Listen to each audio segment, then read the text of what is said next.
Happy Monday, everybody. I hope all is well with you and yours. Hope you had a great weekend and are having a great day. Thanks for stopping by. Also, check out my YouTube music channel.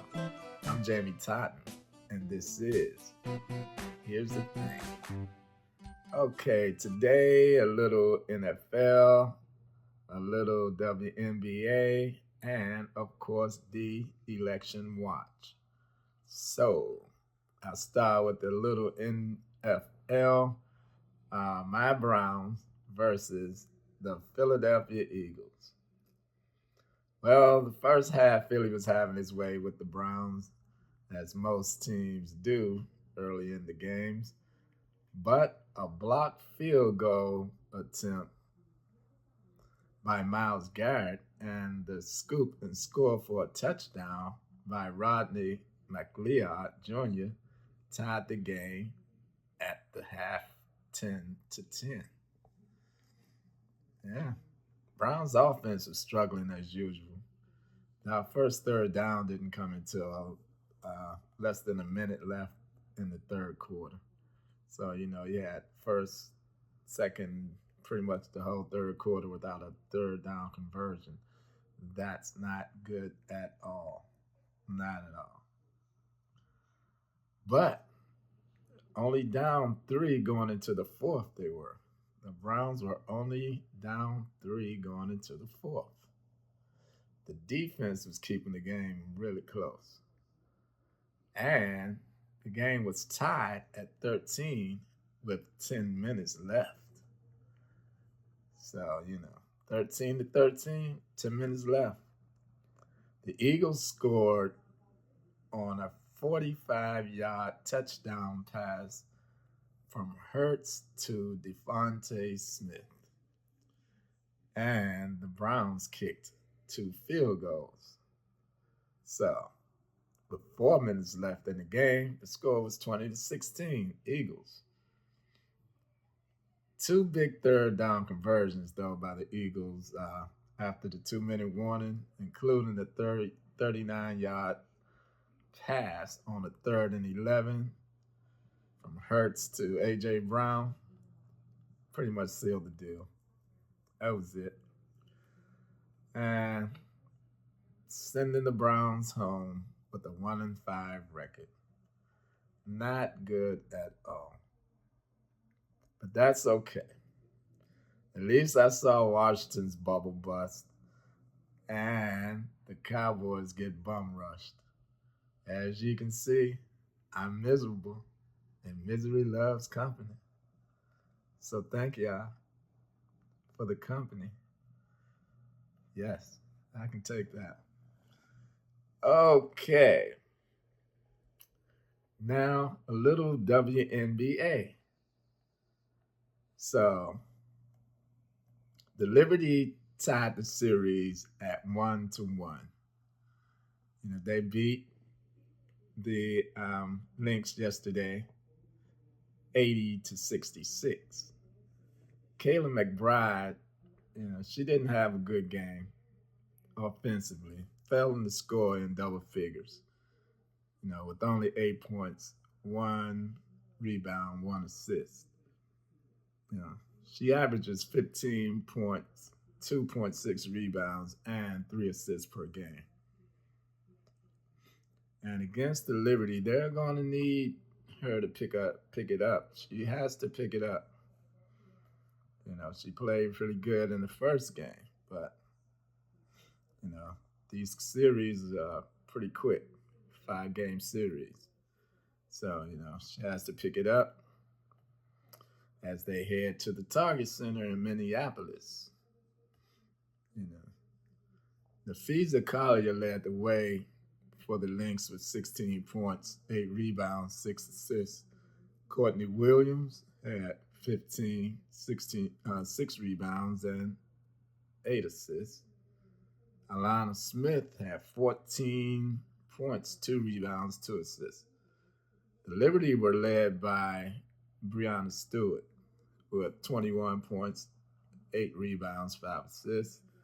Lainey Hamilton had 20 and Ionescu had 15. Jonquil Jones had 14 points, 9 rebounds, and 1 assist. Good all-around scoring from the Liberty. The Lynx were able to take home court advantage from the Liberty, so they can close out and win this championship series on their own court by winning the next two. So they can win the next two. Minneapolis, Minnesota will be rocking at the Target Center. So, that's something for them to work for. Try not to go back to New York. Try not to go back to New York. Finish the girls off in Minnesota, in Minneapolis. Finish them off at the Target Center. Tough task, but hey, it can be done. All right. Now, let's go to the election watch. Now, the election is very close. And it's a shame to say, it's a shame to say that a person with the character of a Donald Trump and just the person that he is could be tied running for president of these United States with someone like Kamala Harris. It's a shame.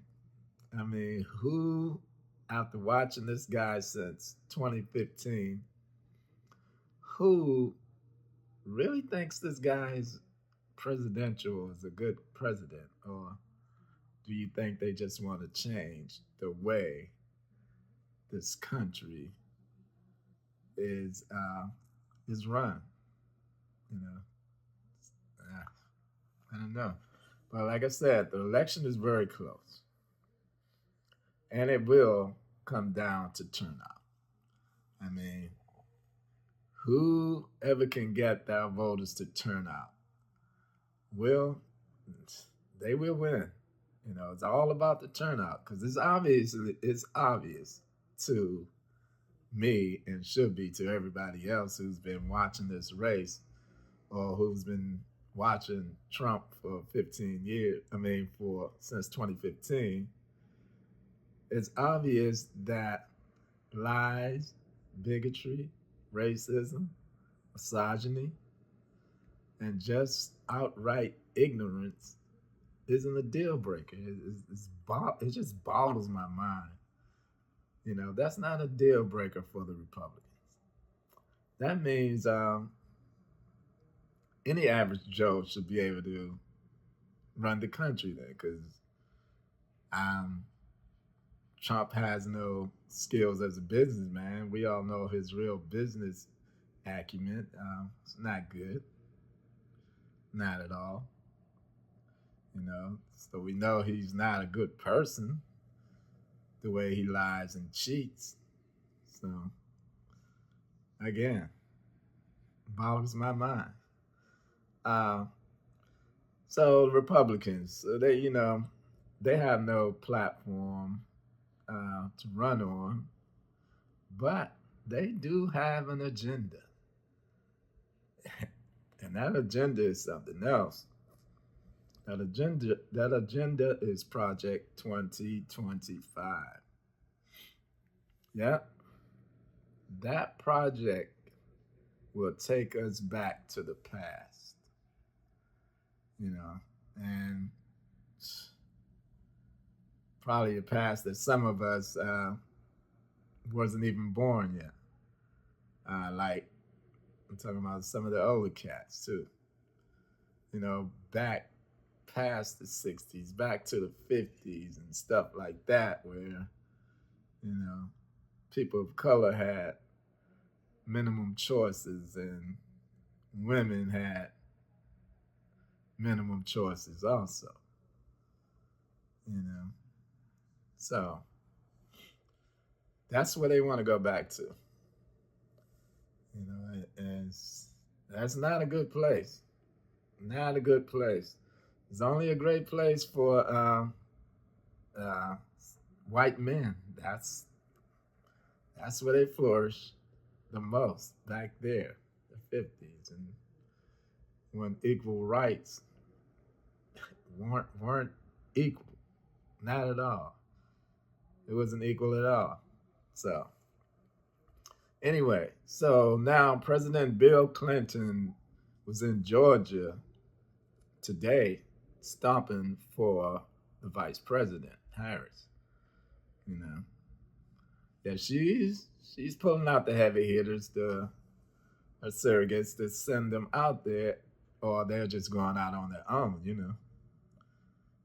She got the heavy hitters out there on the trail, like President Barack Obama. You know, going out there to tell the story about what is going on, how we can win, what needs to be done to push Vice President Harris and Governor Walz over the hump into the White House. We all need to keep putting the word out, though, not just the heavy hitters like Clinton, Obama, and their wives, and we as regular folks need to talk, get our message out, get the message out that Kamala Harris and Walz are trying to get out to the people. We can get our sentiments out there also. So yeah, we all need to keep putting out the word and the reasons why Vice President Harris and Governor Walz are the people we need to lead this country at this time. President Obama asked the question, what about all this craziness coming from the Republican Party, all the lies and all this, as President Obama asked, when did this type of behavior become okay? When did it become okay? And who votes for stuff like that? Wow. Like I said again, it's mind-boggling that someone who has a blatant disregard for the truth and the rule of law, how did that person become the poster boy for the religious right and for some who's supposed to enforce the laws of the land? How did he become the poster boy for that? So he's become the poster boy for the religious right and for the people who want to uphold the law of the land. Trump's your man. Huh? Doesn't make sense. Doesn't make sense at all. I mean, how is it that someone who's convicted of 34 felonies become a person that the Republicans think is the person to lead their party? Like Barack Obama said, when did that become acceptable? Well, it's not acceptable. So with 22 days left, no slowing down, no time to be tired, no time to stop running our mouths about the craziness and the detriment of another Trump presidency, and how it won't be as easy to get rid of him, how it won't be as easy to get him out the White House this time. It won't be. So we have to keep talking about the future and how better it will be under Vice President Harris and Walz's ticket. We just keep telling the virtues of that ticket, and we have to keep on keeping on. So it was so good to see you again. And I thank you for stopping by, and I will talk to you. Peace.